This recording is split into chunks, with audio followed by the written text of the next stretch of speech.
Naghahanda na sa pagbabalik operasyon sa Red Sea at Gulf of Aden ang shipping giant na Maersk. Kasunod dito ng pagkakaroon ng isang US-led military operation upang matiyak ang kaligtasan ng commerce sa rehiyon.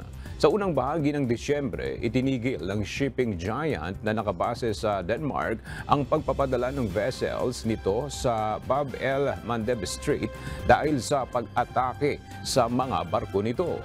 Bunsod nito, hindi nadadaanan ang karamihan ng ruta sa Suez Canal na importante para sa global commerce. Sa mga nakalipas na linggo, inihinto rin ng iba pang kumpanya ang paglalayag sa Red Sea dahil sa safety concerns.